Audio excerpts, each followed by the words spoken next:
The Channel Mom Show, celebrating you with Jenny Dean Schmidt.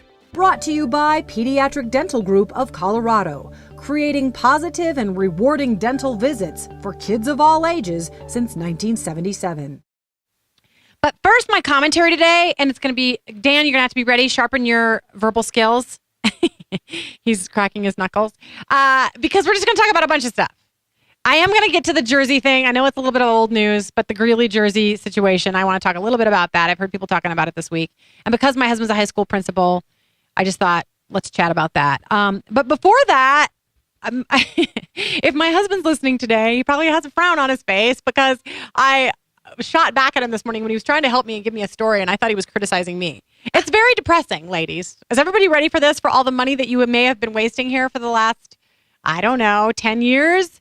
There's a new survey out. Believe it or not, it was on Colin Cowher's show. That organic is no better than non-organic. I have heard that. The nutrition-wise and et cetera, all the things that it's supposed to be better for you, and also just lower pesticides and no pesticides on the actual skin of the vegetable or fruit or whatever. I think the no pesticides is actually untrue. Yeah, here's my concern. If indeed it's organic, it's supposed to be that the soil rests for every 7th year or something, and that they till the soil differently. Crops. They alternate crops, right? And that they're not using pesticide, that it's natural. And I'm thinking to myself, how in the world could that not be better? But apparently they're testing what do you think, Dan? You can't convince me that physically spraying pesticides and other things on fruit and whatever else you get is going to be, it is no different than that. So I believe I don't think there's a difference in organic chicken and I guess non-organic chicken, however you define that. Yeah. But fruits and vegetables, I kind of lean towards the organic. Yeah, I do that too. Although when you read, and Shelly and I have read a lot about this stuff, they say meats is the most important thing because they're ingesting stuff that's so bad for them and it's going into their cells. So they actually say meat or organic meat, Dan, is the thing you should buy first. They said don't worry so much about the fruits and vegetables, but it's the organic meat. But apparently now none of it matters. But so I was all defensive this morning because I thought, okay, you're telling me I've been wasting money for the last however many years buying organic for myself and the kids and you know? It's something we should research. I was told years ago that just by washing the fruit in regular dish soap and water, you remove all of the most of the pesticides, thereby making that fruit organic. Yeah. I'm with Dan. I'm a little skeptical, but certainly something that people should investigate. Also, I just want to say this. We're thinking about having a baby contest. In fact, we're hoping to launch it this month because both of my babies were born in September. Shelly was born in September. And I want to have a baby photo contest, but I don't want it to be the typical, what's the cutest baby? I want it to be what is the silliest looking baby? Who's the angriest looking baby? I mean, I want to do, 4 or 5 titles. So just keep that in mind. Please call us if you got an idea for what kind of baby we should give out the prizes for. I think Pop Chips is going to participate in this, which I'm kind of excited about. They have a new tortilla chip, like 4 different flavors, which are fabulous. And they're going to give away a big family pack or something. And some other. Only the babies can't eat those. No, the babies don't get rewarded for being cute. The parents do. It's their genes, right? I'll take whatever chips are left over. Okay, Dan. Sweet potato flavor? Yeah, that's right. You love that. You do love that. That's the Pop Chips. But now they have tortilla, Dan. It's a whole different thing. It's not the potato. So you'll like those too. I'll bring you some of those too. Finally, also, I just want to say hello to our faithful listeners. We've got some really wonderful, faithful listeners. Linda being one of them, and Christina, and, well, my parents and my husband. My husband. Yes, your husband. It's in the family.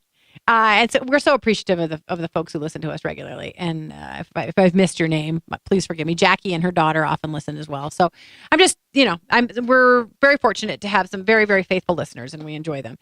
Okay, finally, what do you think of the jersey thing, Dan?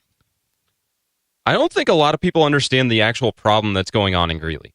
Yeah, the gang problem. So let me just briefly say what happened in case people don't know about it. The school district in Greeley has outlawed you can't wear certain jerseys with certain numbers. And one of them happens to be 18, which is Peyton Manning's. It wasn't a big deal because it's been in place for 4 years. So it wasn't a big deal when they first put this in place 4 years ago because we didn't have Peyton Manning. We had Mr. Tebow. Right. And no one was going to walk around with a Frank Tripucka jersey. So right, exactly. 18. Very good. You knew what 18 was. I did not. Here's the interesting thing. It's all 1 numbers. It's like 18, 41. It's all 13. So there must be something about ones with gangs. 81. I mean, it's not like I'm a gangster, so I don't know, but a lot of ones not being a lot of ones not being used. So, look, my husband's a high school principal. I get where you have to draw the line in certain things, especially when it comes to dress code, especially when it comes to provocative things. Now, Dan, I would love to hear your insight on gangsters in Greeley. I don't have any insight into to gangsters in Greeley. I just, I was talking with Josh Pennock a little bit about it this week, and he lived in Greeley. And he's one that normally, I don't think he's all for people telling others what to do. Yeah. But he kept telling me it's a bad problem up there. Huh. That the actual gang atmosphere is bad enough that he's okay with this. Interesting. Well, and I don't, like a ton of government intrusion, and that's essentially government intrusion there. It's schools are a government entity.